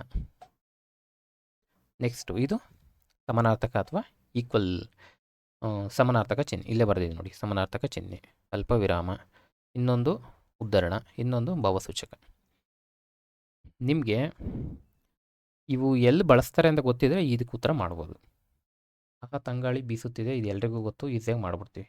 ಯಾಕಂದರೆ ನಾವು ತುಂಬ ಎಕ್ಸಾಂಪಲ್ಸಲ್ಲಿ ಕೂಡ ನೋಡಿದ್ದೀವಿ, ಈಸಿಯಾಗಿ ಗೊತ್ತಾಗ್ಬಿಡುತ್ತೆ. ನೋಡಿ ಇಲ್ಲಿದೆ, ಆಹಾ ಏನಿದೆ? ಭಾವಸೂಚಕ. ಅಯ್ಯೋ, ಕಟ, ಚೆ, ಇಲ್ಲೆಲ್ಲ ಬಳಸ್ತೀವಿ. ಅಂದಮೇಲೆ ಖುಷಿಯಾದಾಗಲೂ ಬಳಸ್ತೀವಿ, ಆಶ್ಚರ್ಯ ಆದಾಗಲೂ ಬಳಸ್ತೀವಿ, ಸಂತೋಷ ಆದಾಗಲೂ ಬಳಸ್ತೀವಿ, ದುಃಖ ವಿಷಾದ ಆದಾಗಲೂ, ಕೋಪ ಆನಂದ ಆದಾಗಲೂ ಕೂಡ ಬಳಸ್ತಕ್ಕಂಥ ಚಿಹ್ನೆ ಯಾವುದು? ಭಾವಸೂಚಕ ಚಿಹ್ನೆ. ಸೊ ಇಲ್ಲೇನಿದೆ? ಆಹಾ ತಂಗಾಳಿ ಅಂದರೆ ಇದೇನಿದು? ಸಂತೋಷ ಅಂತ ತಗೊಳ್ಳಿ. ಹರ್ಷ, ಸಂತೋಷ, ಆ ರೀತಿ ಪ್ರಶ್ನೆ. ಅಂದರೆ ಬಿಗೆ 1, ಬಿಗೆ 1. ಓಕೆ, ಕ್ಲೋಸ್ ಇದೆ, ಒಂದಷ್ಟೇ ತೆಗಿಬೋದು. ನೆಕ್ಸ್ಟು ಇನ್ನೊಂದು ಯಾವ್ದು ಮಾಡ್ಬೋದು? ರಜತ ಬೆಳ್ಳಿ ಮಾಡ್ಬೋದಾ? ನಮಗೆ ಗೊತ್ತಿದೆ, ಬೆಳ್ಳಿ ಅಂದ್ರೇನು? ರಜತ, ರಜತ ಮಹೋತ್ಸವ, ಬೆಳ್ಳಿಯ ಮಹೋತ್ಸವ ಬಳಸ್ತೀವಿ. ರಜತ ಇದು ಗೊತ್ತಿರತಕ್ಕಂಥದ್ದು. ಅಂದರೆ ಏನು? ಇವೆರಡು ಸಮಾನಾರ್ಥಕ ಪದಗಳು. ಸಮಾನಾರ್ಥಕ ಪದಗಳು ಅಂದರೆ ಈ ಚಿಹ್ನೆ ಬರುತ್ತೆ. ಸಿಗೆ 4, ಸಿಗೆ 4 ಇಲ್ಲಿದೆ, ಸಿಗೆ 4 ಇಲ್ಲಿದೆ. ಓಕೆ, 2 ಗೊತ್ತಿದ್ರು 2 ಆಪ್ಷನ್ ತೆಗಿತೀವಿ. ಇನ್ನು ನೆಕ್ಸ್ಟ್ ಮಾಡು ಇಲ್ಲವೇ ಮಡಿಯಿರಿ. ಯಾರು ಹೇಳಿದ್ದು? ನೀವು ಇಷ್ಟಿಗೆ ಹೋದಾಗ ನೋಡಿರ್ತೀರ, ಡೂ ಆರ್ ಡೈ ಅಂತ ಬಳಸ್ತಾರೆ. ಯಾರು? ಗಾಂಧೀಜಿ. ಯಾವ ಸಂದರ್ಭದಲ್ಲಿ? ಕ್ವಿಟ್ ಇಂಡಿಯಾ ಮೂಮೆಂಟ್ ಟೈಮ್ನಲ್ಲಿ. ಅಂದಮೇಲೆ ಇದು ಹೇಳಿದ್ದು ಯಾರು? ಗಾಂಧೀಜಿ. ಸೊ ಇನ್ನೊಬ್ಬರು ಇನ್ನೊಬ್ಬರ ಮಾತುಗಳನ್ನು ಉದ್ಧರಿಸಿ ಬರೆದಾಗ ಆ ಮಾತು ಎಷ್ಟಿದೆಯೋ ಅಷ್ಟಕ್ಕೆ ಬಳಸ್ತಕ್ಕಂಥ ಚಿಹ್ನೆ ಇದು. ಇನ್ನೊಬ್ಬರು ಅಂದರೆ ಯಾರಿಲ್ಲಿ? ಗಾಂಧೀಜಿ. ಅವ್ರು ಹೇಳಿದ ಮಾತನ್ನ ನಾವು ಹೇಳ್ತಾ ಇದ್ದೀವಿ. ಆವಾಗ ಆ ಮಾತು ಎಷ್ಟಿದೆಯೋ ಅಷ್ಟಕ್ಕೆ ನಾವು ಉದ್ಧರಣ ಚಿಹ್ನೆಯನ್ನು ಬಳಸ್ತಕ್ಕಂಥದ್ದು ವಾಡಿಕೆ. ಕರೆಕ್ಟಾ? ಅಂದಮೇಲೆ ಎಗೆ 3, ಎಗೆ 3 ಇಲ್ಲಿದೆ. ಓಕೆ, ತೆಗಿತೀವಿ. 3 ಗೊತ್ತಿದ್ರೆ ಸಾಕು, ನಮಗೆ ಉತ್ತರಕ್ಕೆ ಬರ್ತೀವಿ. ಸೊ ಉತ್ತರ ಬಂದು 1. ಕ್ಲಿಯರ್ ಅಲ್ವಾ? ಇಲ್ಲಿ ಇದಕ್ಕೆ ರಿಲೇಟೆಡ್ ಕಂಟೆಂಟ್ ಇಲ್ಲಿದೆ, ನೀವು ಓದ್ಕೋಬೋದು. ಸೊ ಇನ್ನೊಂದು ನೋಡ್ಕೊಳ್ಳಿ. ಇದು ನೋಡಿ, ಬಡತನ ಅಜ್ಞಾನಗಳನ್ನು ನಿವಾರಿಸಿ. ಏನನ್ನು ನಿವಾರಿಸಿ? ಬಡತನ ಅಜ್ಞಾನ ಅಂದಾಗ ಅನೇಕ ಕರ್ಮಪದಗಳಿದ್ದಾಗ ನೋಡಿ, ರೊಟ್ಟಿಯನ್ನು, ಅನ್ನವನ್ನು ಮತ್ತು ಬಾಳೆಹಣ್ಣುಗಳನ್ನು ಅನ್ನುವಾಗ ನಾವೇನು ಬಳಸ್ತೀವಿ? ಅಲ್ಪ ವಿರಾಮ ಬಳಸ್ತೀವಿ. 3 ಗೊತ್ತಿದ್ರು ಸಾಕು, ನಮ್ಗೆ ಉತ್ತರಕ್ಕೆ ಬರ್ತೀವಿ. ಬಟ್ ನೋಡ್ಕೊಳ್ಳಿ, ಇದು ಇರೋದ್ರಿಂದ ಮುಂದಿನ ದಿನ ಪ್ರಶ್ನೆ ಆಗ್ತವೆ. ಕ್ಲಿಯರ್ ಅಲ್ವಾ? ಅಂದರೆ ಇಲ್ಲಿ ಬಡತನ ಇಲ್ಲಿ ಬಳಸ್ತೀವಿ. ಹಿಂದೆ ಕೇಳಿದಾರ ನೋಡಿ, ಕೆ ಇದೆ, ಇದು ಕೂಡ ಹೊಂದಿಸಿ ಬರೆಯಿರಿ. ಸೊ ಇಲ್ಲೇನು ಡೆಫಿನೇಷನ್ ಕೊಟ್ಟಿದ್ದಾರೆ, ಡೆಫಿನೇಷನ್ ಕೊಟ್ಬಿಟ್ಟು ಲೇಖನ ಚಿಹ್ನೆ ಕೊಟ್ಟಿದ್ದಾರೆ. ಸೊ ಹಿಂದೆ ನೋಡಿದ ನಾವು ಈಗ ಈ ಪ್ರಶ್ನೆ ಎಕ್ಸಾಂಪಲ್ ಕೊಟ್ಟವ್ರೆ, ಲೇಖನ ಚಿಹ್ನೆ ಕೇಳವ್ರೆ. ನೋಡಿ, ವಿಷಾದ ಅಥವಾ ದುಃಖದ ಭಾವನೆಗಳು ಬಳಸಿದಾಗ ಯಾವ್ದು ಬಳಸ್ತೀವಿ? ಈಗಷ್ಟೇ ನೋಡಿದ್ದೀವಿ, ವಿಷಾದ, ದುಃಖ, ಸಂತೋಷ, ಖುಷಿ. ಎಸ್, ಈ ಚಿಹ್ನೆ ಬಳಸ್ತೀವಿ. ಎಗೆ 3. ಎಸ್, ಎಗೆ 3 ಇದೆ, ಎಗೆ 3 ಇದೆ, ಎಗೆ 3 ಇದೆ. ಒಬ್ಬರ ಹೇಳಿದ ಮಾತನ್ನೇ ಯಥಾವತ್ತಾಗಿ ಬರೆಯೋ ಚಿಹ್ನೆ ಈಗಷ್ಟೇ ನೋಡಿದೋ ಗಾಂಧೀಜಿಯವರು ಹೇಳಿದ್ದು, ಇದು ಬಳಸ್ತೀವಿ. ಬಿಗೆ 4. ಎಸ್, ಇಲ್ಲಿದೆ ಮತ್ತು ಇಲ್ಲಿದೆ. 2 ಹೋಯ್ತು. 2 ಗೊತ್ತಿದ್ರು ಸಾಕು, 2 ತೆಗಿತೀವಿ. ನೆಕ್ಸ್ಟು ಪಾರಿಭಾಷಿಕ ಪದಗಳನ್ನು ಬಳಸುವಾಗ 2 ಸರಿ ಹಿಂಗೆ ಬಳಸಿದ್ರೆ ಒಬ್ರು ಹೇಳಿದ ವಾಕ್ಯವನ್ನು ಬಳಸುವಾಗ, 1 ಸರಿ ಬಳಸಿದ್ರೆ ಇದು ಡೆಫಿನೇಷನ್ನು. ಸಿಗೆ 1. ಎಸ್, ಇದು ಕ್ಲಿಯರಾ? ಅಂದರೆ ಸಿಗೆ 1, ಇದು ಕರೆಕ್ಟ್ ಆಯ್ತದೆ. ಕ್ಲಿಯರ್ ಆಯ್ತಲ್ವಾ? ಒಂದು ಪದವನ್ನು ವಾಕ್ಯವನ್ನು ಹೇಳಿ ಅದಕ್ಕೆ ಸಮಾನಾರ್ಥಕವಿದ್ದರೆ ಇದನ್ನು ಬಳಸ್ತೀವಿ. ಹಿಂಗೆಲ್ಲ ಇದು ಬುಕ್ಕಲ್ಲೇ ಇರ್ತಕ್ಕಂಥ ಪ್ರಶ್ನೆ, ಈಗ ಆಲ್ರೆಡಿ ಕೇಳಿರೋ ಪ್ರಶ್ನೆ ಇದು. ಇದಕ್ಕೆ ಉತ್ತರ ಕ್ಲಿಯರ್ ಅಲ್ವಾ? ಬೇಗ ಹೋಗೋಣ. ಎಸ್, ಸೂಚನೆಗಳು ಏನು ಕೊಟ್ಟಿದ್ದಾರೆ? ವಾಕ್ಯದಲ್ಲಿ ತಪ್ಪಾಗಿರುವ ಪದಗಳನ್ನು ಗುರುತಿಸಿ. ಒಂದು ವಾಕ್ಯ ಕೊಟ್ಟಿದ್ದಾರೆ, 4 ಪದಗಳನ್ನ ಗುರುತಿಸವ್ರೆ. ಆ 4 ಪದದಲ್ಲಿ ತಪ್ಪಾಗಿದ್ದಾವಂತೆ ಕೆಲವು, ಅಂದರೆ ವ್ಯಾಕರಣಾಂಶ ದೃಷ್ಟಿಯಲ್ಲಿ ತಪ್ಪಾಗಿದ್ದಾವೆ, ಅವನ್ನ ಗುರುತಿಸಬೇಕು. ಫಸ್ಟ್ ಓದ್ಕೊಳ್ಳಿ. ಭೀಕರ ರಸ್ತೆ ಅಪಘಾತದ ಹಲವು ಘಟನೆಗಳಲ್ಲಿ ಅಪಘಾತಕ್ಕೆ ಒಳಗಾದವರ ಪೈಕಿ ಜೀವನಾಮೃತರಾದವರೇ ಹೆಚ್ಚು. ನಮ್ಮ ಫೋಕಸ್ ಯಾವತ್ತು ಅಂಡರ್ಲೈನ್ ಆಗಿರೋದ್ರ ಮೇಲೆ ನೋಡೋಣ, ಬೇರೆವೆಲ್ಲ ಬೇಕಿಲ್ಲ, ಅಲ್ಲೇನು ಬೇಕಿಲ್ಲ. ಅದು ಕ್ಲಿಯರಾ? ಇವಿಷ್ಟ್ರ ಮೇಲೆ ನಾವು ನೋಡಬೇಕು. ಈಗ ಜೀವನಾಮೃತ ಇದೊಂದಿದೆ. ಭೀಕರ ಹೆಂಗೆ ಬಳಸ್ತೀರಿ? ಹೆಸರಲ್ಲೇ ಗೊತ್ತಾಗ್ಬಿಡುತ್ತೆ, ನಾವು ನೋಡ್ತಿದ್ರು ಗೊತ್ತಾಗ್ಬಿಡುತ್ತೆ. ಭೀಕರ ಅಂದರೆ ಇದು ಮಹಾಪ್ರಾಣ ಬರಬೇಕು. ಇಲ್ಲೇನಿದೆ? ಅಲ್ಪ ಪ್ರಾಣ ಇದೆ. ಹಾಗಾಗಿ ಇದು ಕೂಡ ತಪ್ಪು ಅಂತ ತಗೋತೀನಿ, ಯಾಕಂದರೆ ತಪ್ಪಾಗಿರೋದು ಕೇಳಿದ್ದಾರೆ. ಸೊ ಉತ್ತರದಲ್ಲಿ ಎ ಇರಬೇಕು ನಮಗೆ. ಎ ಇಲ್ಲಿದೆ, ಎ ಇಲ್ಲಿದೆ. ಇದೊಂದು ಗೊತ್ತಿದ್ರು ನಮಗೆ 2 ಆಪ್ಷನ್ ತೆಗಿತೀನಿ. ಕ್ಲಿಯರು?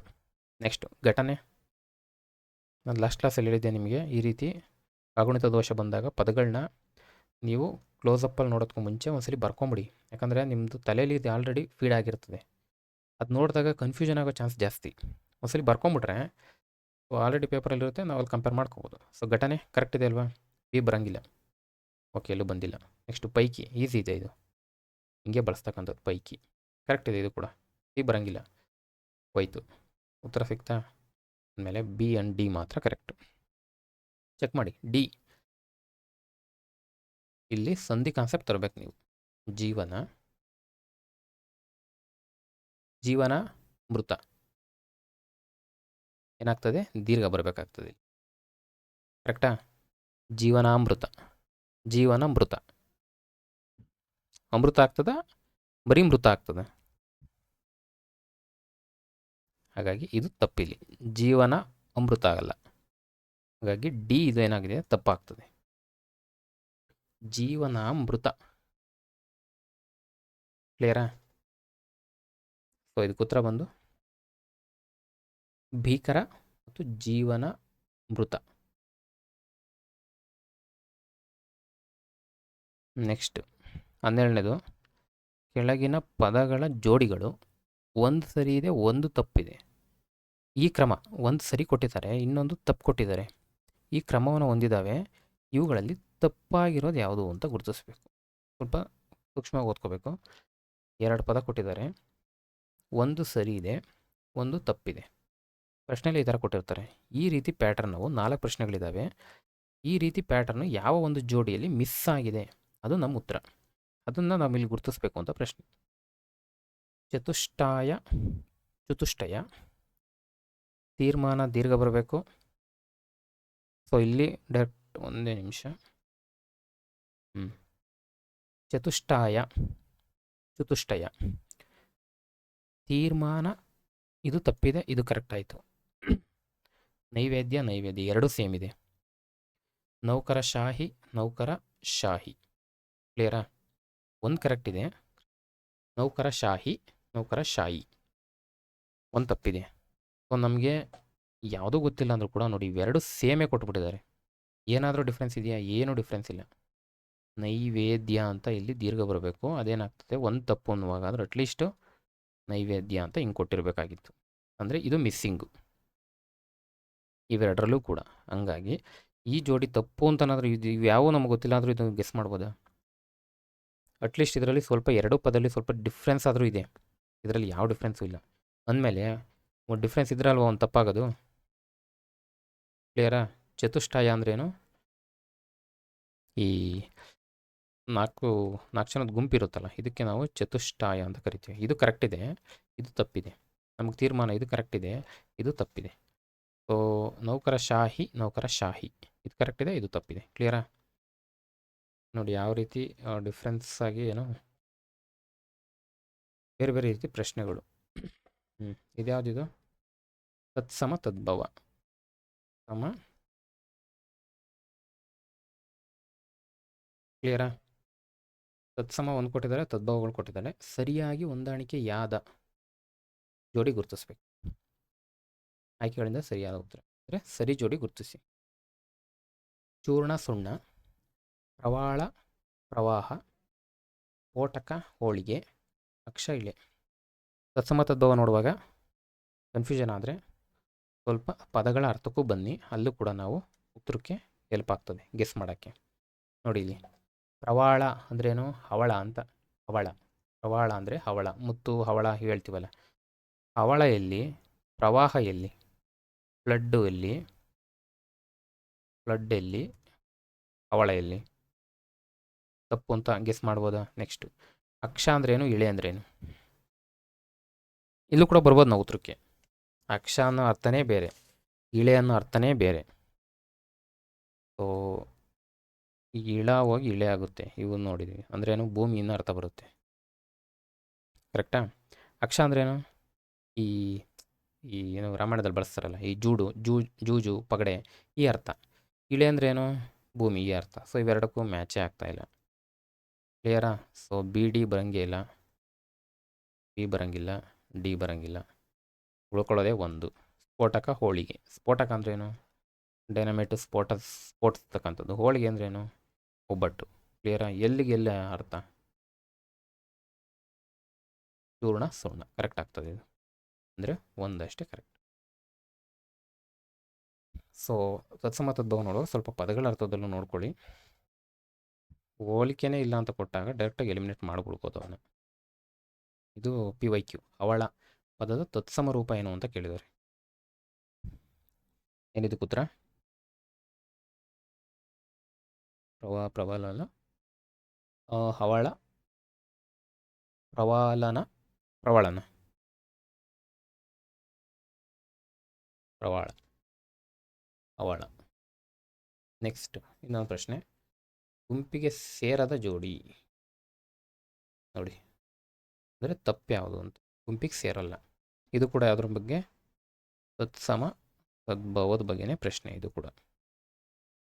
ಆಹಾರ ಹಾರ, ವಂದ್ಯ ಬಂಜೆ, ಧ್ಯಾನ ಜಾನ, ವೃಷಭ ಮತ್ತು ಬಗ್ಗ.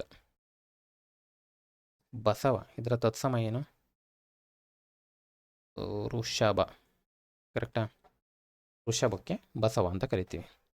ವೃಷಭಕ್ಕೆ ಬಗ್ಗ ಅಂತ ಇದೆ, ಬರಲ್ಲ. ಏನು ಬರಬೇಕಿತ್ತು? ಬಸವ ಅಂತ ಬರಬೇಕಿತ್ತು. ಓಕೆ. ನೆಕ್ಸ್ಟು ಬಂಜೆ ಪದದ ತತ್ಸಮ ವಂದ್ಯ ಬಂಜೆ. ಕರೆಕ್ಟ್ ಇದೆ, ವಂದ್ಯ ಬಂಜೆ ಕರೆಕ್ಟ್ ಆಯಿತು. ನೆಕ್ಸ್ಟು ಇದು KA ಇದು ರೀಸೆಂಟು KA ಪೇಪರ್ ಇದು. ಇಲ್ಲಿ ಇದು ಕಡೆ ಬನ್ನಿ. ವ್ಯಾಘ್ರ, ವ್ಯಾಘ್ರ ಬಗ್ಗ. ಕರೆಕ್ಟಾ? ಸೊ ಬಗ್ಗಕ್ಕೆ ಏನಾಗ್ತದೆ? ವ್ಯಾಘ್ರ ಆಗ್ತದೆ. ಇಲ್ಲಿ ಕೇಳಿರೋದು ಸಬ್ ಆಪ್ಷನ್ ಏನಿಲ್ಲ, ಅಂದರೆ A ಮತ್ತು B ಈ ಥರ ಏನಿಲ್ಲ ಅಂದಮೇಲೆ ಸೊ ತಪ್ಪು ಯಾವುದು? ಇದೊಂದೇ ತಪ್ಪು, ಇದೊಂದೇ ತಪ್ಪು. ಹಾಗಾಗಿ ನಮ್ಮ ಉತ್ತರ ಏನಿಲ್ಲಿ? ಇದು ವೃಷಭ ಮತ್ತು ಬಗ್ಗ. ಕೇಳಿರೋದು ತಪ್ಪು, ಗುಂಪಿಗೆ ಸೇರಲ್ಲ. ಇವನ್ನೆಲ್ಲ ಕರೆಕ್ಟ್ ಇದೆ. ಆಹಾರ ಕರೆಕ್ಟು, ಧ್ಯಾನ ಜಾನ ಕೂಡ ಕರೆಕ್ಟು. ವೃಷಭಕ್ಕೆ ಬಸವ ಬರಬೇಕು, ವ್ಯಾಘ್ರಕ್ಕೆ ಬಗ್ಗ ಬರಬೇಕು. ಕ್ಲಿಯರಾ? ಇದು 5ನೇ ಪ್ರಶ್ನೆ. ಸರ್ವನಾಮದ ಮೇಲೆ ಪ್ರಶ್ನೆ. ಏ ಥರದ್ದು ಆವುದು. ಯಾವ ರೀತಿಯ ಸರ್ವನಾಮ? ನಾವು ಓದಿಲ್ಲ ಅಂದ್ರೂ ಕೂಡ ಮಾಡ್ಬೋದು ಇದನ್ನ. ಆವುದು, ಯಾವುದು ಅಂತ ಬಳಸೋದನ್ನೇ ಹಿಂದೆ ಆವುದು ಅಂತ ಬಳಸ್ತಾ ಇದ್ರು. ಇಲ್ಲಿ ಯಾವುದು ಹಳಗನ್ನಡದಲ್ಲಿ ಬಳಸ್ತಕ್ಕಂಥ ಸರ್ವನಾಮ. ಹಳಗನ್ನಡ. ಹೊಸಗನ್ನಡದಲ್ಲಿ ಏನು ಬಳಸ್ತೀವಿ? ಯಾವುದು. ಯಾವುದು ಅಂದ್ರೆ ಏನು? ಪ್ರಶ್ನೆ. ಪ್ರಶ್ನೆ ಎಲ್ಲಿದೆ? ಎಲ್ಲಿದೆ. ಅವನೇ ಕೆಟ್ಟಿದ್ದಾನೆ ಸರ್ವನಾಮ. ಕರೆಕ್ಟಾ? ಈಸಿ ಪ್ರಶ್ನೆನೇ, ಓದಲಿಲ್ಲ ಅಂದರೂ ಕೂಡ ಮಾಡ್ಬೋದು ಇದನ್ನ. ಇದೊಂದು ಗೊತ್ತಿದ್ರು ಸಾಕು. ಏ ಥರದ್ದು ಅಂದರೆ ಏ ಥರದ್ದು, ಆವುದು, ಯಾವುದ್ರದ್ದು, ಈ ಥರ ಬಳಸ್ತಕ್ಕಂಥ ಪ್ರಶ್ನೆಗಳು. ಪ್ರಶ್ನಾರ್ಥಕ ಸರ್ವನಾಮ. ಪುರುಷಾರ್ಥಕದ ಬಗ್ಗೆ ನೋಡಿದ್ದೀವಿ. ಆತ್ಮಾರ್ಥಕ ಗೊತ್ತಲ್ಲ, ತಾನು, ತಾವು ಇವೆಲ್ಲ ಬಳಸ್ತಕ್ಕ. ಇದು ಯಾವುದ್ರ ಮೇಲೆ? ಪದಗಳ ಅರ್ಥ.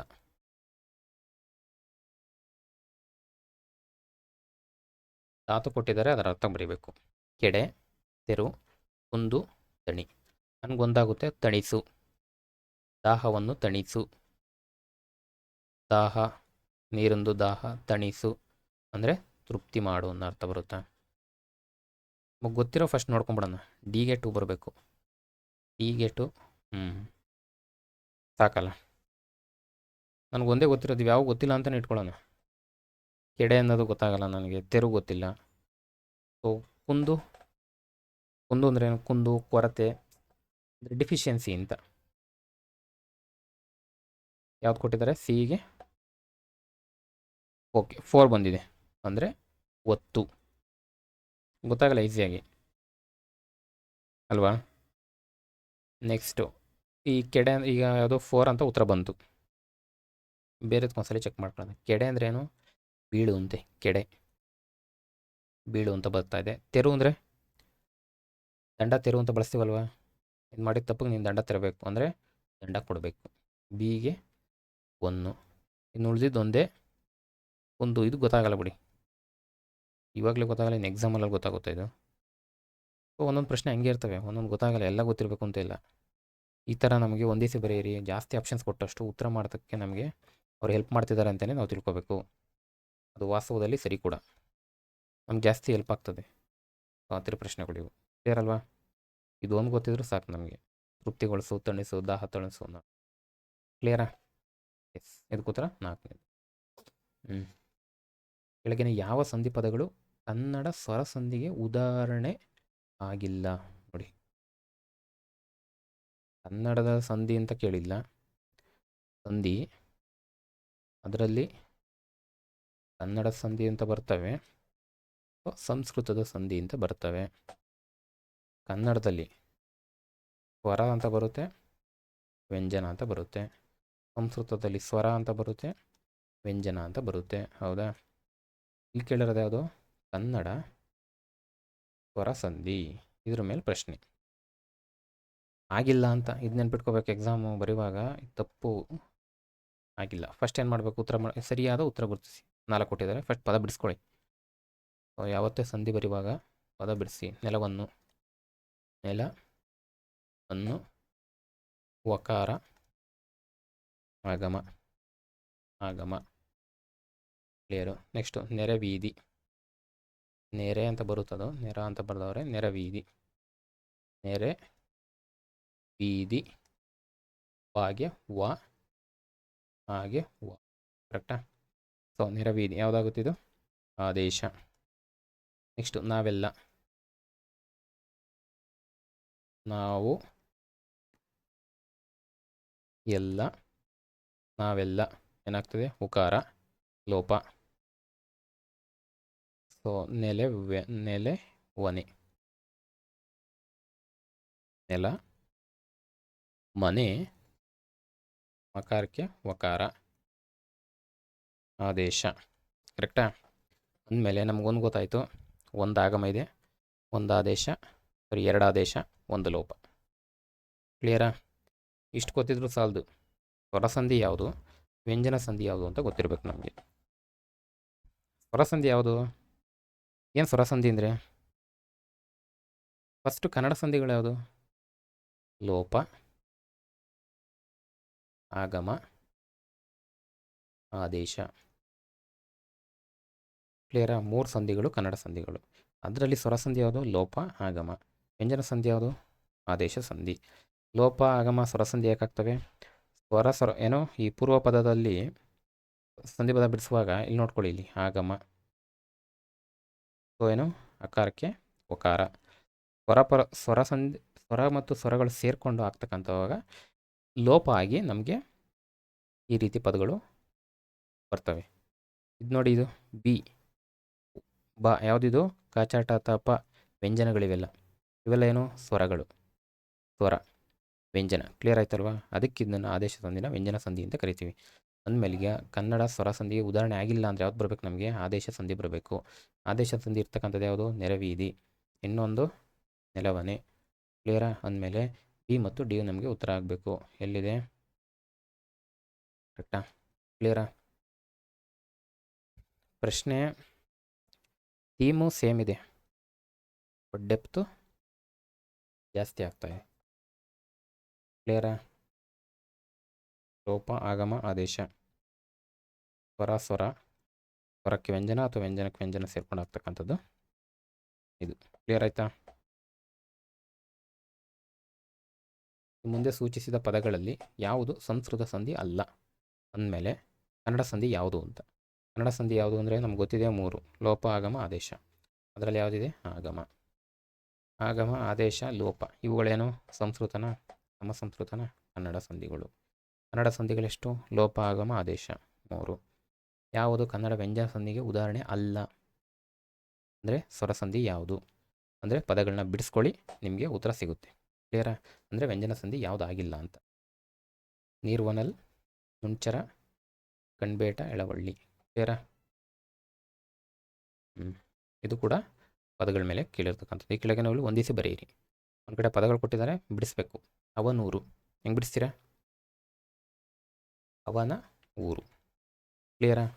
ಯಾವುದಾಗುತ್ತೆ? ಲೋಪ ಆಗುತ್ತಲ್ವ ಇದು. ಅವನ ಊರು ಲೋಪ. ಮನೆ, ಅನ್ನು, ಯಕಾರ, ಆಗಮ. ಎಳ ಅಂದರೆ ಎಳೆ, ಎಳೆಯ ಕರು ಅಂತ. ಎಳ ಕರು, ಎಳಗರು. ಹಾಗೆ ಗ, ಆದೇಶ. ಒಳ ಒಕ್ಕಲು, ಸಂಧಿ ಕಾರ್ಯ ನಡೆದಿಲ್ಲ, ಪ್ರಕೃತಿ ಭಾವ. ಕ್ಲಿಯರಾ? ಎಗೆ 3 ಇರಬೇಕು. ಓಕೆ. ಬಿಗೆ 1 ಇರಬೇಕು. ಓಕೆ. ಸಿಗೆ 4 ಇರಬೇಕು. ಎಸ್. ಕ್ಲಿಯರಾ? ಈಸಿ ಪ್ರಶ್ನೆ ಇದೆಲ್ಲ ಮಾಡ್ತಕ್ಕಂಥದ್ದೇ. ಅವನೂರು, ಮನೆಯನ್ನು, ಎಳಗರು, ಒಳ ಒಕ್ಕಲು. ನಮಗೆ ಇಲ್ಲೊಂದು ಕಾನ್ಸೆಪ್ಟ್ ಯಾವುದು? ವಸ್ತು, ಪ್ರಕೃತಿ, ಭಾವ. ಎಳಗರು ನೋಡಿ ಆಲ್ರೆಡಿ ಕೇಳಿದ್ದಾರೆ. ಸಂಧಿ ಪದವನ್ನು ಬಿಡಿಸಿ ಹೆಂಗೆ ಬರೀತೀರಾ? ಎಳೆ ಕರು. ಕ್ಲಿಯರಾ? ನೋಡಿ ಇಲ್ಲಿ ಸ್ವರಕ್ಕೆ ಸ್ವರ ಪರವಾದಾಗ ಕೆಲವು ವೇಳೆ ಸಂಧಿ ಆಗಲ್ಲ. ಇದನ್ನು ವ್ಯಾಕರಣದಲ್ಲಿ ಏನಂತೀವಿ? ಪ್ರಕೃತಿ ಭಾವ. ಅದೇ ಆಗಿರೋದಲ್ಲಿ ಒಳ ಒಕ್ಕಲು. ಬೇಕಾದ್ರೆ ಹಿಂಗೆ ಬರ್ಸಿ, ಒಳ ಒಕ್ಕಲು. ಹಂಗೆ ಬರುತ್ತಾ? ಒಳ ಒಕ್ಕಲು ಅಂತಲೇ ಬರ್ದವ್ರೆ. ಸಂಧಿ ಕಾರ್ಯ ನಡೆದಿಲ್ಲ. ಈ ಹಿಂದೆ ನೋಡ್ದೋ ಅದು ನೋಡಿ, ಕಣ್ಬೇಟ. ಅದು ಕೂಡ ಆಗಿಲ್ಲ. ಹೊಸ ಅಂಗಿ ಈ ಸಂಧಿಗೆ ಉದಾಹರಣೆ. ಎಲ್ಲಾಗಿದೆ, ಸಂಧಿ ಕಾರ್ಯನೇ ನಡೆದಿಲ್ಲ. ಪ್ರಕೃತಿ ಭಾವ. ಸೊ ಪ್ರಕೃತಿ ಭಾವದ ಬಗ್ಗೆ ತುಂಬ ಪ್ರಶ್ನೆ ಆಗಿದೆ. ನಾನು ಜಸ್ಟ್ ಸ್ವಲ್ಪ ತೊಗೊಂಡಿದ್ದೀನಿ, ನೋಡ್ಕೊಳ್ಳಿ. ಈ ಕೆಳಗಿನವುಗಳಲ್ಲಿ ಹೊಂದಿಸಿ ಬರೆಯಿರಿ. ಪಟ್ಟಿ 1, ಪಟ್ಟಿ 2. ಸೊ ರೂಢನಾಮಕ್ಕೆ, ಅಂಕಿತನಾಮಕ್ಕೆ, ಅನ್ವರ್ಥನಾಮಕ್ಕೆ, ಭಾವನಾಮಕ್ಕೆ ಸರಿಯಾದ ಉತ್ತರ. ನಮಗೆ ಗೊತ್ತು ಪಂಡಿತ ಅನ್ನೋದು ಪಂಡಿತ, ವಿದ್ವಾಂಸ, ಅನ್ವರ್ಥಕ ನಾಮಗಳು ಬರ್ತವೆ. ಹೀಗೆ ಸಿಗೆ 1 ಬರಬೇಕು. 1ರಲ್ಲೇ ಇದೆ ಉತ್ತರ. ಚೆಕ್ ಮಾಡ್ಕೊಳ್ಳೋಣ. ರೂಢಿಯಿಂದ ಬಂದಿರೋದು ಹಾವು.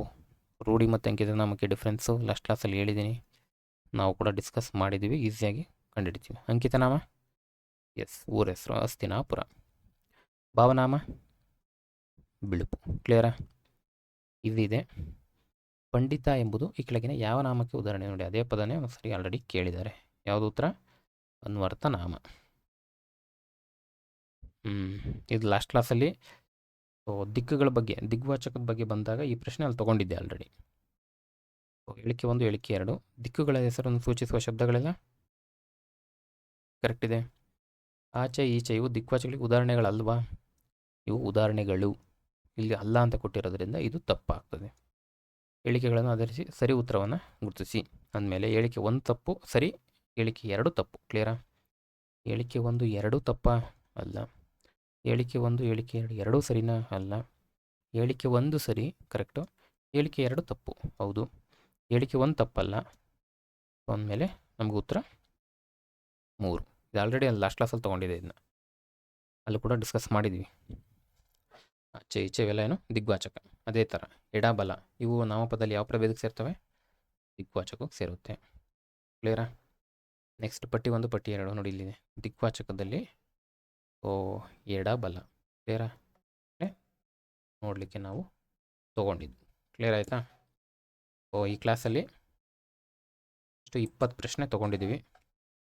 20 ಪ್ರಶ್ನೆ ಡಿಸ್ಕಸ್ ಮಾಡಿದ್ದೀವಿ. ಕ್ಲಿಯರಾ? ಏನೇನು ಡೌಟ್ ಇದ್ದು ಕಮೆಂಟ್ ಬಾಕ್ಸಲ್ಲಿ ತರ್ಬೋದು. ಕ್ಲಾಸ್ ಇಷ್ಟ ಆದರೆ ಲೈಕ್ ಮಾಡಿ, ಬೇರೆಯವ್ರಿಗೆ ಯೂಸ್ ಆಗುತ್ತೆ ಅಂದರೆ ಶೇರ್ ಮಾಡಿ, ಸಬ್ಸ್ಕ್ರೈಬ್ ಕೂಡ ಹಾಕಿ. ಕ್ಲಿಯರಾ? ಇಷ್ಟು ಹೇಳ್ತಾ ಈ ಕ್ಲಾಸ್ನ ಕ್ಲೋಸ್ ಮಾಡ್ತೀನಿ. ನೆಕ್ಸ್ಟ್ ಕ್ಲಾಸಲ್ಲಿ ಸಿಗೋಣ. ಕೊನೆ ತನಕ ನೋಡಿದೆ ಎಲ್ರಿಗೂ ಥ್ಯಾಂಕ್ ಯು.